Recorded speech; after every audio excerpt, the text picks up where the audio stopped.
Initiating Warzone simulation. Hold bases, take down bosses, and eliminate enemy Spartans to earn points. Prometheans have broken through our defenses and our base is in lockdown. Eliminate them to secure our home base. Let's support those Marines, Spartan. What's up, guys? This is Rogue from Fireteam Paradox, bringing you clipping in the mic since like a year ago. This is Halo Friday, week 18. Been a month? Yeah, it's not a month, a year. yeah, it's been a fucking month, guys.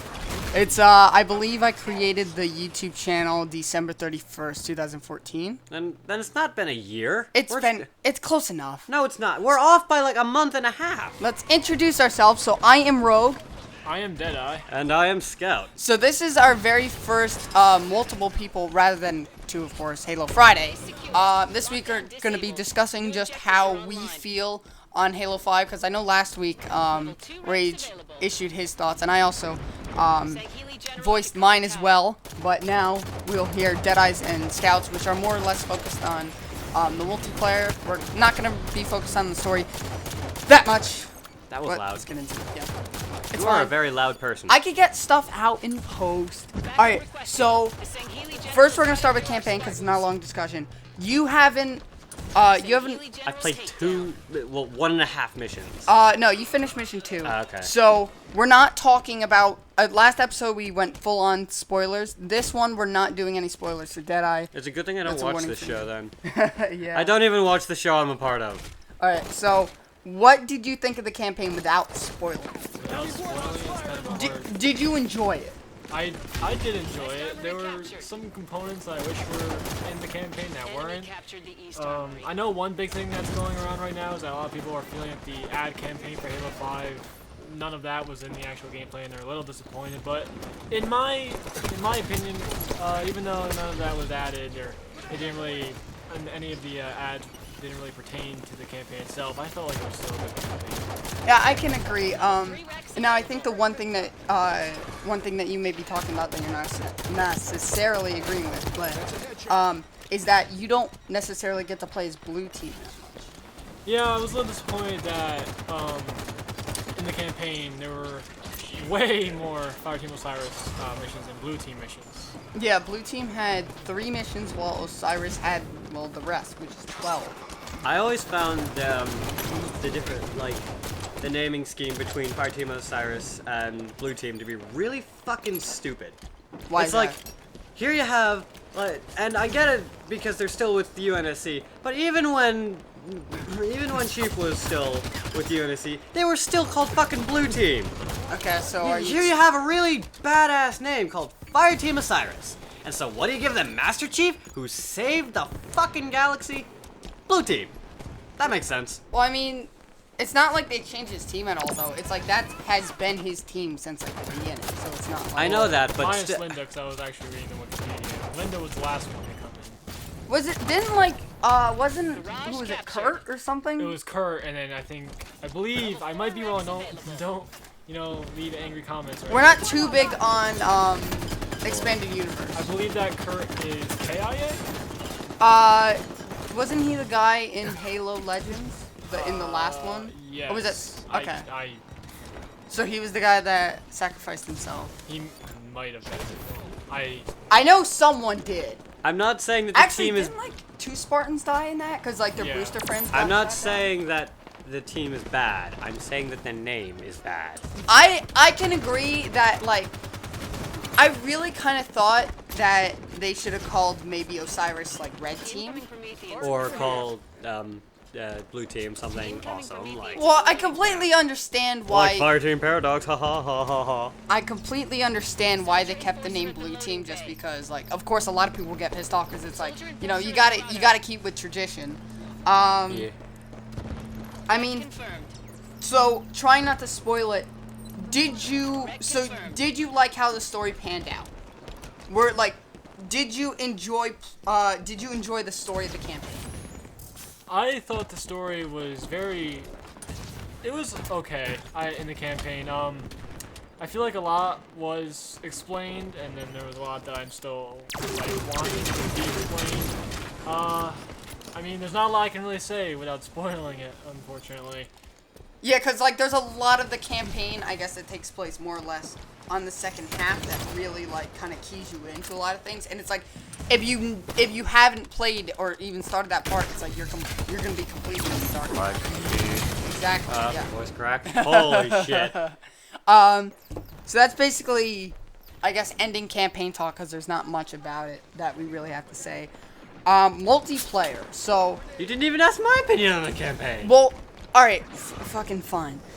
Out of the 2 missions that you played, the first and second mission, how are you liking it so far? I think that the downing instead of dying is actually a really good system, and something that he didn't bring up, so...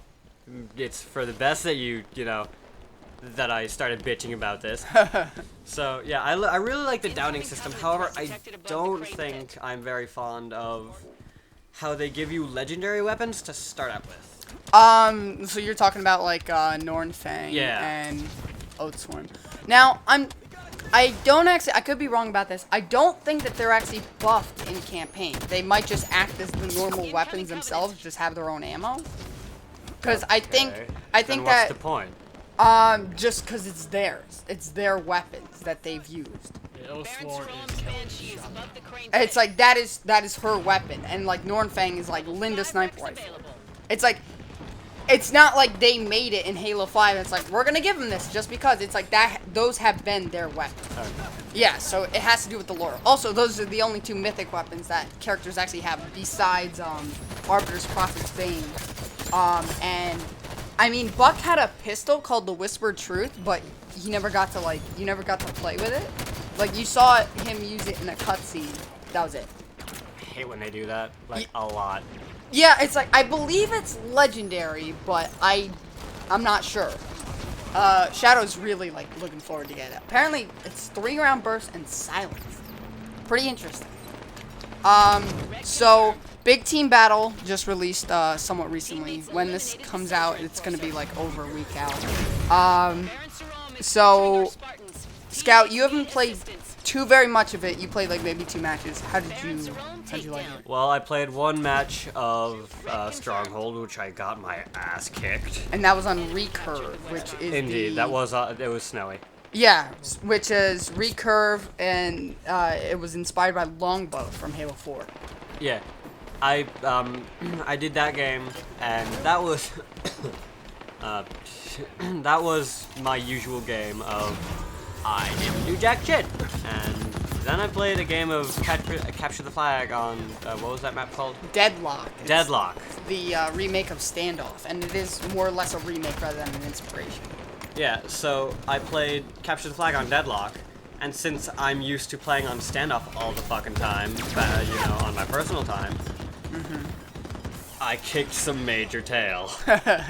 Yeah, it was a CTF game. I don't remember if you particularly won or not. Well, I kicked some major ass for me. It was a pretty close game though. I think the team that you were facing only had won by 1 point. It was like 2-1. No, it was 3-1. Either way, I got a lot of kills, so I'm happy about that. So Deadeye, you and I have been playing a lot, and I mean a lot of Big Team Battle together. How are you liking it? I'm really enjoying the Big Team Battle. I love Big Team Battle. It's probably my favorite playlist in every Halo game. I mean, now that Warzone came out, I'd probably have to say Warzone is probably my favorite. But, yeah, I really do enjoy Big Team Battle. The only problem I have, which I believe you told me they're looking into, was that it's Big Team Battle, and I feel like you shouldn't be getting the amount of rec points that you do get for that. Like, you get about maybe anywhere from 700 to about 900 per game of Big Team Battle, which is what you get from a regular game of Breakout or Slayer or whatever, just anything arena. Those can be very long Big Team Battle games. They can. I'm thinking in my head, oh, I'm going to play this Big Team Battle game. Oh, it was really long, so maybe I'll get like a lot of rec points. But in reality, you get like 800,000.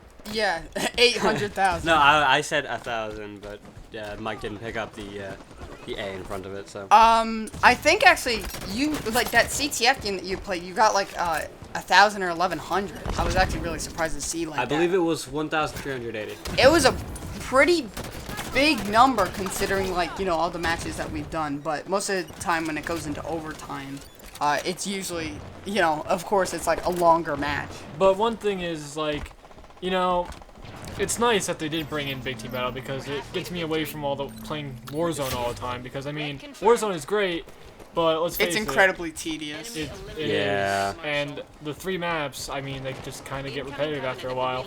But I suck at all of them. like I said, I mean, I just feel like, oh, I'm putting all this time into Big Team Battle. Maybe I should get a little bit more for. Yeah, I know that what you mean. point-wise. Which I remember reading, I think it is Bravo's Twitter, where he had said that they were looking into it. I'm okay if, like, we end each game and we get, like, I don't know, like, 1,500. I would be 100% fine with that because they don't last as long as Warzone matches do, but they last, like,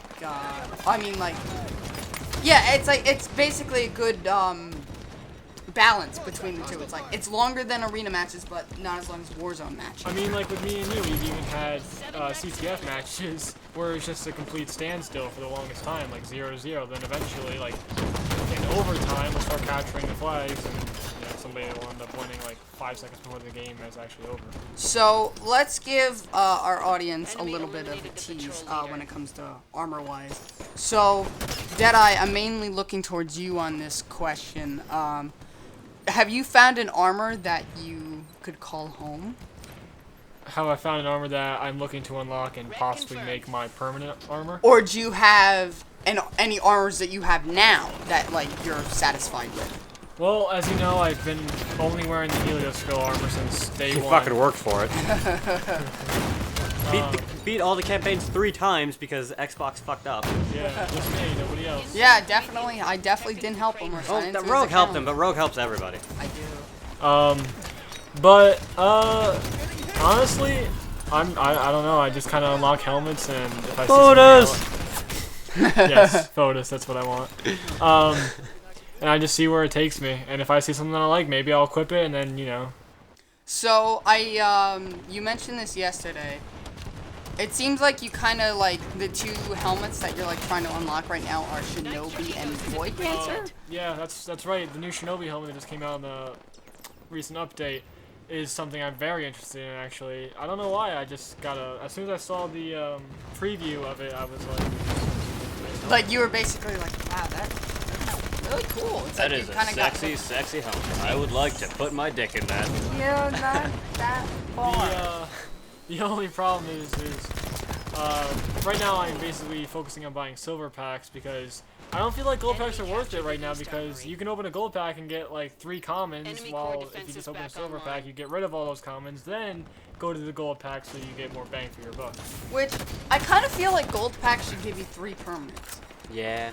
I mean, like, I would be fine if they said, like, oh, okay, no matter what, one of those permanents is going to be common to rare, and then the other ones could be, like, anywhere from uncommon to legendary. I feel like if you open up a gold pack, it shouldn't be common to legendary. It should be, like, rare to legendary. For me, it's always visors.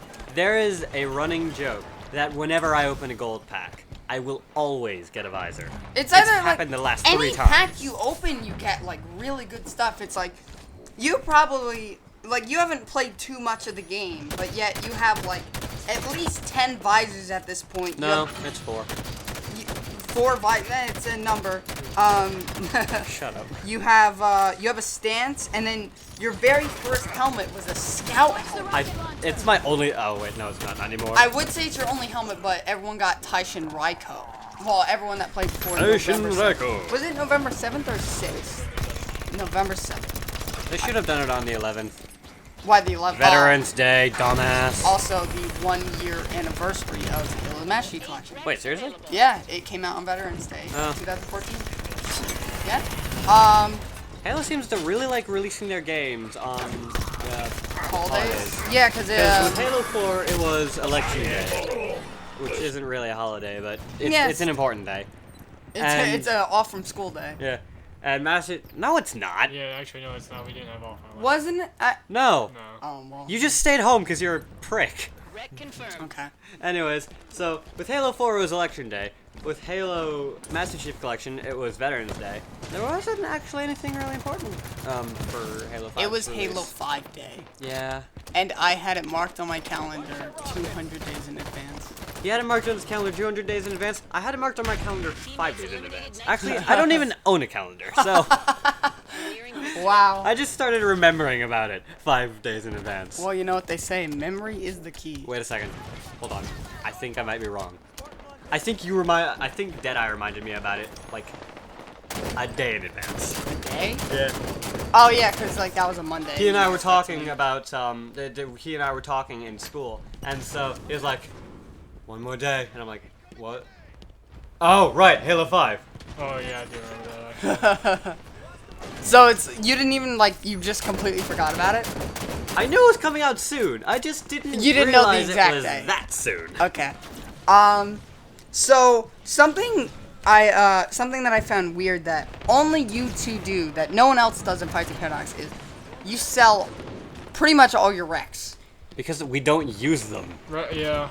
When I'm in Warzone, my rec energy never goes down. I feel like it goes down. He's talking about your wreck energy, not your wreck level. Oh. Basically, I feel that right now, getting permanence and armor and all that good stuff is more important than getting wrecks to use in Warzone. Yeah, that's kind of my mindset too. So are you saying eventually when you unlock enough stuff, you're gonna start actually using when I feel like I'm set up in my permanence, my armor and everything, then I'll start saving the wrecks and using them in Warzone and all that good stuff. But right now, I just sell everything I open in packs, except for boost. I use boost, obviously, like RP boost, but not XP. Well, didn't you say that you sold common boosts? Like you just get rid of them? Yeah, common boost I don't see any point in using, so I just get rid of them. Funny thing about boost, I got a legendary one and didn't even know it. I also got a legendary Warzone RP boost, which is exactly what you got. They give a lot of XP. It's like you use it, it's like almost instant gold pack. It's great. Yeah. But I wonder, it's like I've gotten, I believe, 2 legendary single-use boosts in my time playing Halo 5. I've never gotten any legendary permanents that haven't been from Master Chief Collection or pre-orders. So it's I'm really wondering if boosts are legendary boosts are as rare as the permanents. Well, it's when you think about it, when you open a gold pack, you get maybe I don't know, 7 single-use cards and 2 permanents. So it might be the same rarity, but it's you're getting a lot more stuff. Yeah. So actually, we're coming up on the tail end of here. We're 17 minutes in, which is actually when the match that we're watching, that we're not actually watching, is ending. So, does anyone have some closing notes this week? Not really. No. Okay. We lead boring lives, people. Alright then. So, this has been Rogue, Scout, and Deadeye. And we are out.